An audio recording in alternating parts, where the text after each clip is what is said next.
एक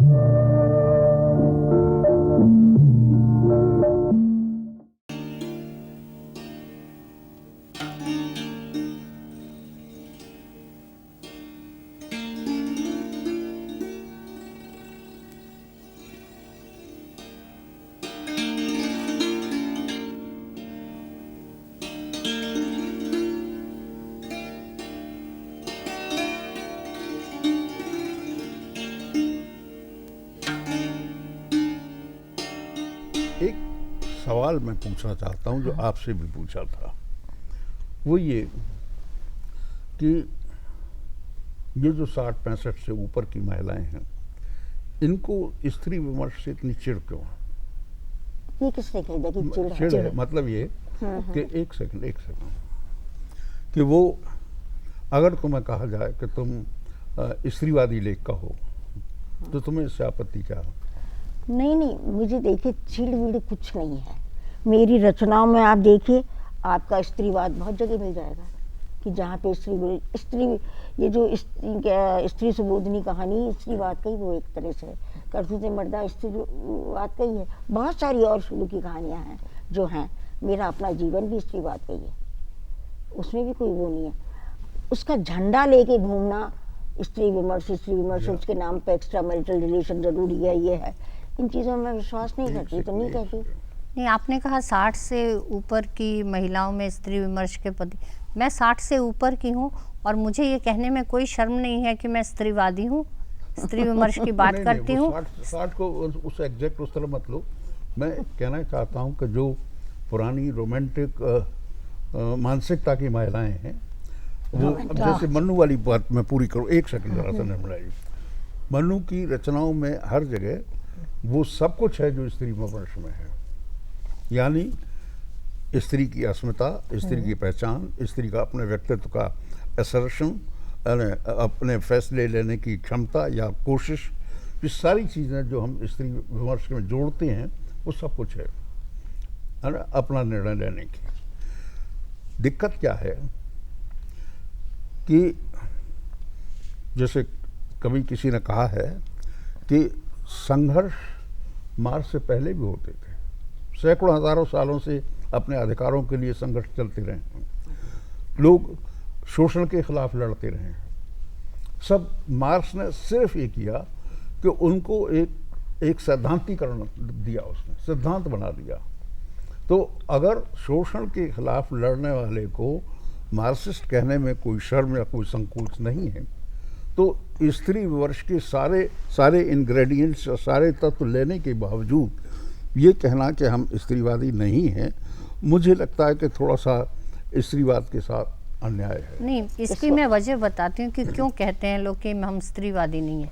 वो जब ये कहते हैं कि हम मानवतावादी हैं, स्त्रीवादी नहीं हैं, उन्हें ये लगता है कि मानवतावादी कहने से हम अपने को बड़े लेवल पर जोड़ सकते हैं और स्त्रीवादी कहना हमें संकुचित करता है, जबकि ऐसा नहीं है।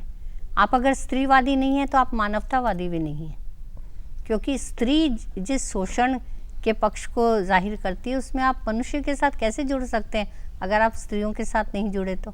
नहीं, मेरा ख्याल ये है कि बात इतनी सीधी नहीं है। हाँ। मुझे लगता है व्यक्तिगत रूप से कि हिंदी में दुर्भाग्यवश स्त्री विमर्श और स्त्रीवाद एक खास तरह से परिभाषित हो गया है और उसको बहुत गहराई में जाकर विस्तार से समझ के साथ लाया नहीं गया है अभी तक। नहीं, देखो मतलब जैसे मैं कोशिश की, अरे तो मेरी किताब तो वो तो पता नहीं, उसी स्त्रीवाद का नहीं तो मैं वो नहीं कहती। हाँ है, नहीं मैं ये नहीं कह रही हूँ, पर मतलब स्त्रीवादी से लगता है जैसे कि एक बैटल लाइंस ड्रॉन, मतलब हम समाज के संदर्भ में जैसे पितृसत्ता के विरुद्ध स्त्री विमर्श ये मानकर अगर चलते हैं तो पूरे समाज को स्त्री बनाम पुरुष इन दो खानों में बांट देते हैं। देखो एक बात जो मैं कह रहा हूँ तो जो हाँ कि स्त्री की स्वतंत्रता के ये जो विभिन्न हिस्से जो मैंने अभी बताए, वहाँ तक मानसिक रूप से तो सब मानते हैं। दुनिया के सारे बदलाव और विद्रोह पहले मानसिक धरातल पर ही होते हैं, यानी जिसको अगर एक गुलाम के मन में ये इच्छा होती है कि मैं भी आदमी हूँ और मैं भी इस तरह से रह सकता हूँ, इस तरह खा सकता हूँ, विद्रोह वहाँ से दिमागी रूप से ही शुरू होता है। लेकिन होता क्या है कि बहुत सी जिस तरह की लेखिकाएँ हैं, जिसमें माफ़ करिए निर्मला जी भी इंक्लूडेड हैं, ये स्त्री की स्वतंत्रता को एक स्टेज पर जाकर रुक जाते हैं। जहाँ व्यावहारिक, भाई ठीक है स्वतंत्र हो, सब हो, दिमागी हो, अब कहाँ से शुरू हो व्यावहारिक रूप से, वहाँ जाके रुक जाती हैं, क्योंकि इन्हें स्वतंत्रता से ज़्यादा स्वतंत्रता का आइडिया सम्मोहित करता है, उसके भीतर नहीं, उसकी नहीं, गहराई में यादव नहीं जी जाना ऐसा चाहते। नहीं है। आपने क्योंकि मार्क्स से तुलना की, हम्म, तो इसलिए मैं स्त्रीवादी मार्क्सवाद से शुरू में जोड़ा रहा है। मैं वही कह रही हूँ आपसे, इसीलिए उसी स्तर पर मैं इसका जवाब देना चाहूँगी कि देखिए, जैसे आपने कहा कि मार्क्स से पहले भी संघर्ष थे, लेकिन मार्क्स ने उसको थ्योराइज किया। ऐसे ही स्त्री का संघर्ष पहले भी था, बाद में भी, अब भी है, हाँ हाँ। लेकिन स्त्रीवाद ने उसको थ्योराइज किया। हम्म, अब ये मार्क्स की थ्योरी जब साहित्य में सिर्फ हंसिया हथौड़े पर आ गई या लाल झंडे पर आ गई, उसके और लोग क्रूड कविता रूप- में देखिए लोग उसके क्रूड रूप में हम्म, साहित्य में उसका बखान करने लगे और अपने आप को मार्क्सवादी कहने लगे। दिक्कत तब पैदा हुई। मन्नू जी की कहानियाँ स्त्री संघर्ष का एक पूरा दस्तावेज है। मैं हार गई से लेकर आप शुरू करिए, कितनी कहानियाँ, यही सच है। बंद दराजों का घर, नहीं, एक क्या बार आप और। ये मानते हैं कि अगर स्त्री के मन के असमंजस को व्यक्त किया गया तो वो स्त्रीवाद नहीं है? अगर उस है ना, तो कितना हमें तो महादेवी में भी दिखता है, मीरा में भी दिखता है। बस श्रृंखला की कड़िया से शुरू श्रृंखला की करो। कड़ियों से शुरू नहीं, होता है। मीरा से शुरू करें तो बाद किसी में। तो उससे कौन चिढ़ता? उससे नहीं, तो कोई उससे कोई नहीं नहीं चिढ़ता। चिढ़ता। लेकिन चिढ़ना तो किसी चीज से भी नहीं है। देखिए, सवाल मूल्यांकन का है। एक सूडो स्त्रीवाद है, एक वास्तविक स्त्रीवाद है। सूडो इसको यूं मैं बिल्कुल कहूँ। बिल्कुल सही तो बात। ये सूडो जो हमको हंस अगर चला रहा है, तो आप बात कहिए ना, सूडो स्त्रीवाद वो है जो हंस चला रहा है, अलग अलग तरह के नारे दे के स्त्रीवाद के नाम पे। अच्छा मन्नू जी, आपसे एक सवाल मैं पूछती हूँ।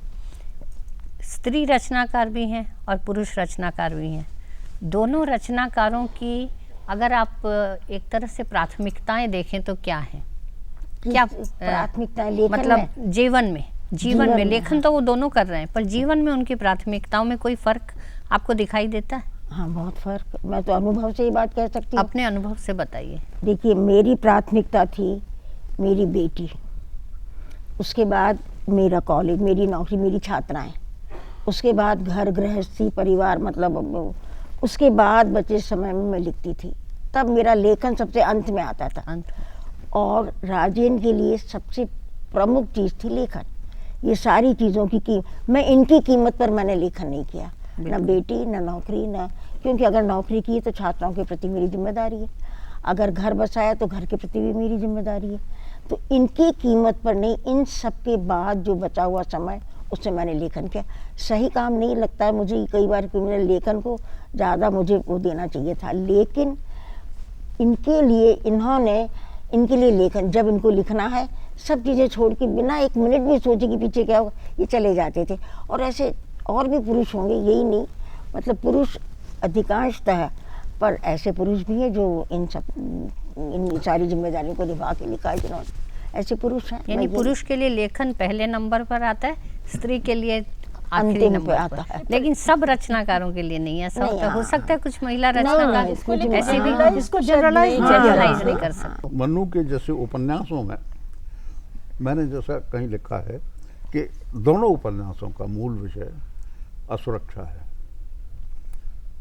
आपका बंटी बच्चा है, उसकी असुरक्षा से वो उपन्यास बना गया है ना, और वो कहीं शायद शकुन का भी असुरक्षा है। यही चीज एक राजनैतिक स्थिति में कब क्या हो जाए, इस असुरक्षा के बीच महाभोज लिखा गया कि यानी राजनीति इतनी ज़्यादा विकट और अमानवीय है कि वहाँ मनुष्य शायद सुरक्षित नहीं है। इन दोनों के पीछे भी असुरक्षा है।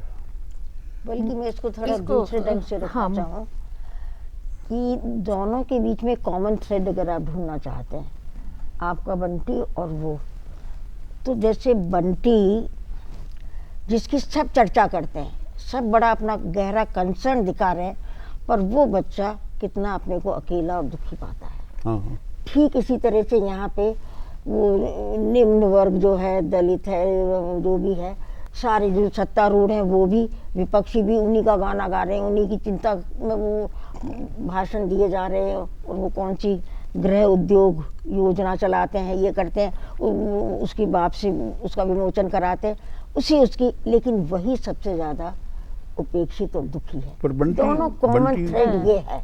देखो इसको हाँ एक बार असल में राजन जी खुद ही भूल रहे हैं, उन्होंने बहुत अच्छी तरह से सारी चीज को एक बार सूत्रात्मक तरीके से कहा था आपके लेखन में, जो केंद्रीय जो एक सूत्र है उसकी तरह, कि परिस्थितियों में जो सबसे ज्यादा निरीह है और निरपराध है वही सबसे ज्यादा दंडित हो रहा है।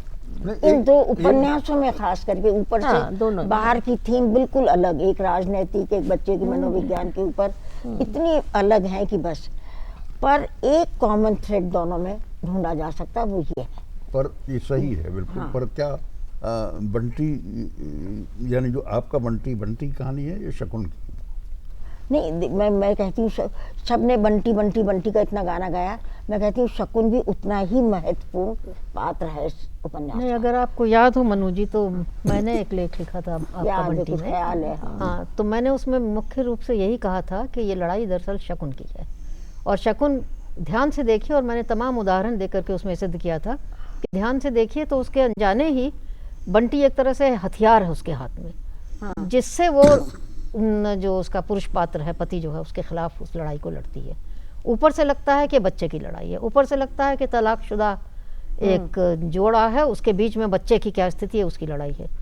पूरे उपन्यास को ध्यान से पढ़िए नहीं, तो मैं ये मुझे शकुन की मालूम है ये लड़ाई वाली बात कि शकुन का और मैंने है लिखा भी है, है। इसको तभी लिखा कह है भी मैंने। रखा, उसमें लिख भी रखा है। शकुन के सिलसिले में भी कि बच्चा तो जैसे एक हथियार एक था हथियार दोनों हथियार के की बीच। दोनों के हथियार। नहीं, उपन्यास चाहे में। दोनों उपन्यास में ये उपन्यास शब्द हैं। दोनों उपन्यासों में चाहे आप एक कॉमन थ्रेड ढूंढ लीजिए, लेकिन है तो दोनों उपन्यास बिल्कुल अलग अलग, बिल्कुल अलग अलग है। हाँ, ऊपर से तो प्लेटफॉर्म पे मैंने कहा अलग अलग बिल्कुल स्थितियों अलग के, है। और बहुत ज्यादा दोनों में फर्क है। बल्कि महाभोज के लिए तो कहीं से ये नहीं लगता ये कोई लेखिका लिख सकती है इस उपन्यास को, उसमें कहीं भी महिला होने का हाँ, सूत्र भी नहीं है। महिलात्व से महिला सुलभ कोमलता या महिला सुलभ कमजोरी? नहीं, कोमलता बल्कि है, शायद महिला इस तरह से कहें तो शायद महिला ही लिख सकती थी महाभोज। जो कोमलता उसमें और जो निरीह के प्रति करुणा इन्वर्टेड कॉमा में जो है, वो शायद एक महिला की ही नजर से आ सकती थी, शायद पुरुष उतने ऐसा कहा जाता था मनु जी कि उस उपन्यास को लिखने के लिए आपने काफी शोध किया था। बिल्कुल ही नहीं, नहीं मैं तो एकदम शोध नहीं। हो तो नहीं नहीं किया था, कतई मतलब वो कोई शोध बेलची नहीं। कांड से उसका कुछ संबंध था। बस सिर्फ बेलची कांड जब घटना घटी थी, जी हाँ। एक पत्रिका में उस घटना की पूरी रिपोर्ट मैंने पढ़ी। अच्छा, वो जिसने लिखी थी कोई राजीव रंजन या रंजन, कुछ बिहार का कोई आदमी था, और वो पत्रिका भी शायद बिहार से ही निकली थी। वो पत्रिका मेरे हाथ लगी और मैंने वो घटना पढ़ी तो मैं इतनी विचलित, वाकई शायद ही किसी चीज़ ने मुझे इतना हिलाया हो। 2 रात तक मुझे नींद नहीं की। जो 13 लोगों को, तब हरिजनों को ऐसे जिंदा जलाने की इतनी आम बातें नहीं थी। सही। 13 जनों को पेड़ से बांध के और जिंदा जला दिया। उसमें एक बच्चा था, वो निकल के भाग रहा था और उसको बांस से वो अंदर वापस आग में डालते जा रहे थे। ये सारा वर्णन पढ़ के मैं इतनी, पर उस समय मैंने अपनी डायरी में जरूर वो सब लिखा, पर जब तक ऐसी घटना को कोई वैचारिक आधार न मिले लिखा नहीं जा सकता। ये तो फिर एक सेंटिमेंटल कोई मामला हो जाता, तो मैंने उसको लिख के छोड़ दिया। फिर 6 महीने बाद जब वहाँ पे चुनाव हुए, उस व्यक्ति को खैर जेल तो हुई जिसने जलाया था, उसको जेल हो गई थी। उसने पैरोल पे छूट के चुनाव लड़ा और थम्पिंग मेजॉरिटी से वो जीता, यानी सारे वोट उसके पक्ष में पड़े थे। तब मुझे पूरी चुनाव प्रक्रिया क्या है हमारे यहाँ की, इस पे मेरा ध्यान गया। तब इन दोनों को जोड़ के और मैंने एक मानवीय प्रश्न और दूसरा उसका हाँ, राजनीतिक एक परिणति, असली चीज तो थी मैं कि इसमें चुनाव। तुम्हारे जो पुराने दास साहब का अनुभव जो है, शायद नहीं, अब वो तो फिर कैरेक्टर्स उभरते चले हाँ। गए कि वो दासा, बसली वाले दासा उभर के आ गए, वो स्टूडेंट आ गया जो कभी मुझे मिला था। ऐसे पे जब लिखने की शुरू होती है प्रक्रिया एक बार, तो एक से एक मनु जी, दास आपकी रचना प्रक्रिया पे एक छोटा सा सवाल मैं करना चाहती हूँ। बोलो। एक अंग्रेजी में मैंने एक उदाहरण पढ़ा था कि beautiful pictures are always developed in a dark room, so if you see darkness in your life, assume that beautiful pictures are in the making.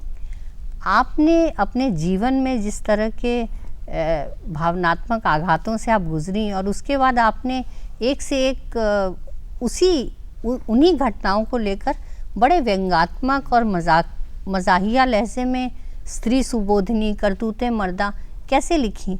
यानी जीवन में जो घटनाएं त्रासदी देती हैं वो रचना में इस तरह का व्यंग कैसे पैदा करती हैं? अरे सुधा, तुम तो खुद कहानियाँ लिखती हो, तुम सोचती कि जीवन में अगर त्रासदी है तो रचनाओं में भी त्रासदी हो, उसका होती कोई है। भी नहीं, इसी रूप में क्यों लिखा जाए? उस पर व्यंग भी तो किया जा सकता है, व्यंग से प्रहार नहीं होता है क्या? नहीं होता है, पर वो तो फिर- उसके लिए साधना पड़ता है अपने को। नहीं तो आपने तत्काल कैसे साधा? नहीं, मुझे लिखते समय मेरे दिमाग में भी नहीं आया कि मैं इसको उतनी यानी आंसू भाव ढंग से लिखूं उस कहानी को। बिल्कुल ही यानी जैसे स्त्री सुबोधिनी कहानी को लोग हंसी की, यानी हास्य किसने अभी कोई एक पत्र आया था, क्या आया था, मैंने कहा कि ये हास्य के पीछे छिपा हुआ व्यंग, हाँ शायद किसी ने उमा शर्मा ने साक्षात्कार में पूछा था, मैंने कहा आपको हास्य दिखाई देता है, हास्य के पीछे छिपा हुआ व्यंग नहीं, असली चीज तो वो व्यंग है जो सारी स्थिति पे किया गया है। नहीं, ये व्यंग की स्थिति मेरा ख्याल है जब आप उस घटना के से दूर हो जाते दूर हो जाते हैं तब। हैं, जब उसे अलग हो देखते जाते हैं। तो मैं तो बिल्कुल यानी मैं लिखते समय उन चीज़ों में इन्वॉल्व होती नहीं हूँ, जीवन से यानी उस समय मैं इतनी तटस्थ हो जाती, उन सब बातों को मेरे ऊपर कुछ नहीं। तुमको कोई ऐसी कहानी नहीं मिलेगी जो कि अपनी व्यक्तिगत त्रासदी को व्यक्त करने वाली, शायद ही मिले मेरे ख्याल से। मेरा ख्याल है ये रचना प्रक्रिया का इससे बड़ा गहरा संबंध नहीं, है, बहुत। क्योंकि सीधे सीधे अनुभव से आप अगर किसी नहीं रच रचना सकते। को करते हैं तो वो नहीं तो लिख सकते। वो नहीं कर सकते आप। नहीं, वही वो एक खास एक खूबी है मन्नू उससे- जी की नहीं, कि वो इस तटस्थता को साध लेती हैं। जितने सफल कहानीकार हैं, जितने सफल कथाकार हैं, अपने आप को सीधे अनुभव से जब तक अलग करके काट दूरी के, नहीं बनाएंगे, ऑब्जेक्टिविटी जब तक नहीं साधेंगे, तब तक पर सफल निर्मला जी रचना कहते नहीं हैं होती। उसके लिए काफी लंबे समय की नहीं, जरूरत होती जरूरी है, नहीं। गैप देखो, की मैंने- जरूरत नहीं, होती है। मानसिक- सुधा, मैं एक बात बताऊं, इसीलिए तुम देखोगी मैंने एक जगह लिखा भी है कि मुझे घटना घटने और लिखने के पीछे लंबा एक यानी गैप चाहिए, समय का गैप। आज घटना घटी, कल मैं लिख दूं, वो तो अखबार नवीसी हुई कि अखबार वाले करते हैं ऐसा काम कि आज घटना घटी, कल अखबार में खबर आ गई। मुझे एक लंबा गैप चाहिए, उस गैप में मैं अपने को तटस्थ भी बनाती हूँ और उस घटना को और बड़े व्यापक संदर्भ के साथ जोड़ने की भी कोशिश करती हूँ, तब फिर मैं लिखती हूँ। ये मेरी ये उसमें मेरा है। ख्याल है रचना प्रक्रिया पर है, क्योंकि मंत्र को तो रोज लिखता था, है ना, और मैं बड़ी अपनी खूबसूरत बात कहानियां वैसे भी लिखी। रचनाकार हैं, सही बात है। हाँ, ऐसे रचनाकार भी हैं। ऐसे सही है। नहीं, जब जैसे जो रोज रोज लिखते अभ्यास थे, वर्ष क्या वो जैसे रोज वाले जगतलाल अपनी घटना पे, नागर, रोज की भगवती घटना पे चरण नहीं लिखते अनुभव होंगे? के ढाई जिस पर तीन भी घंटा। लिखते हैं। हाँ, लिखते नहीं, जैसे नहीं, अगर नहीं। मान लीजिए आज मैं फर्क जल्दी है। मैंने 2 संग्रह की कहानियां रोज बैठ के भी लिखी है, यानी बैठे और कहानी लिख दी, पर वो घटना घटे काफी दिन। मैं अजमेर के जो पात्र थे, अजमेर की जो स्थितियाँ थी, उनको मैंने अपने पहले कहानी संग्रह में, तब लिखना इतना आसान था ना, बैठे और कहानी लिख दी, 4 दिन का गैप हुआ, बैठे और कहानी लिख दी। पर वो अजमेर, वो ये गैप तो बहुत हो गया था ना। पर मैं मंत्र अनुभव और लेखन के बीच के गैप हाँ, की नहीं, बात वो कर तो रही सही है। हूँ। आप लिख रोज सक रहे हैं, नहीं, पर पुरानी घटनाएं पर लिख रहे हैं। हाँ, वो भी ऐसा है। भी नहीं है, बहुत तात्कालिक भी लिखी है उसने। कोई बोल दो जैसे वगैरह भी तो उस जमाने दंगे वंगे जो हो रहे थे उसी दौरान ने लिखी सब, हम्म। है ना। हाँ, लिखी है, अलग मैं अलग ये नहीं लोगों कहती की मैं अपनी राजेंद्र बात जी, कह क्या रही आप हूँ। दोनों में फर्क नहीं करेंगे? एक वो घटना जिससे आप, जिसका अनुभव आपको खुद एक निजी व्यक्तिगत स्तर पर हो रहा है, और एक ऐसी घटना जिसमें आप प्रेक्षक हैं, आप दूर से देख रहे हैं हाँ, उसको। ये हो सकता है। ये बहुत सही बात ये है, बहुत बड़ी बात है। बहुत बड़ी इन्वॉल्वमेंट, अगर निजता आपकी, आपका व्यक्तिगत इन्वॉल्वमेंट उस पर घटना में पढ़ने नहीं है वालों तो- क्या मतलब? हाँ, पढ़ने वाले को इससे कोई इससे कोई मतलब नहीं, मैं ये नहीं कहती पढ़ने वाले को नहीं, सुधा। यहाँ तो रचना की प्रक्रिया बात की है। यहाँ हाँ, रचना की बात। सुधा ने पूछा इसलिए मैं बता रही हूँ कि मुझे एक गैप चाहिए, उस गैप में मैं अपने को बहुत तटस्थ भी बना लेती हूँ और उसको मैं अपने तक नहीं रहने देती हूँ, उस घटना को एक और लोगों के, अनेक व्यापक संदर्भ, यानी कई लोगों की ऐसी घटना है। तब कई कहानियाँ ऐसी हैं कि जैसे मैंने लिखी असामयिक मृत्यु, इतने पत्र मुझे मिले, अरे हमारे जीवन में भी ऐसे, यानी बहुत लोग अपने साथ जोड़ सकते हैं, तादाद में हो जाता है उनका। आपकी सभी कहानियों के साथ खूबी यही है कि पाठक बहुत जल्दी तादाद पाठक में का कर लेता है, तादाद में होता है। हो जाता है पाठकों का। ना भाषा और अड़े उसके आती लिए है, ना उसके कथन। लिए जो निर्मला जी ने पहले सवाल किया कि कलावादी और प्रयोगशीलता, वो सब शायद अगर वो होती नहीं, तो वो नहीं। इतनी जल्दी इतना सीधा अगला तादाद में ये नहीं जो हो पाता। तुम्हारा अधूरा उपन्यास है, इसके बारे में क्या कहना? कुछ कहना ये चाहते मैं हो? ये पूछना तो मैं चाहती सोचती हूँ कि जब लिख जाएगा तभी, पहले क्या कहूँ, लिख जाएगा तब बताऊंगी, पर इतना है कि ये बिल्कुल इसकी थीम जो है इन दोनों उपन्यासों से अलग थी, बिल्कुल अलग है। अब भीतर से कोई कॉमन थ्रेड निकले तो बात दूसरी लिखने के बाद। पर मैंने अर्चना को जब आई थी तो मैंने इसको सुनाया था सबसे पहले कि मैंने ये लिखा है। और उस समय मैं बहुत शारीरिक उससे न्यूरोल जैसे टच से, मैंने कहा पता नहीं मैं जिंदा रहूंगी। आपको याद है मैंने क्या मुझे तो कहा था कि मैं मरने नहीं दूंगी, आप पहले ही उपन्यास पूरा करिए, उसके पहले मैं आपको मरने नहीं दूंगी मनु जी। तो वो लिखना है, पर वो सब मेरा ख्याल है अर्चना का वो कहना अब भी सही है। अब तो मैं मरने वाली नहीं हूँ, अभी तो बच गई हूँ, पर वो नहीं, लिख आप जाए। बची ही रहेंगी, उपन्यास पूरा होगा ऐसा हम मान के चलते हैं।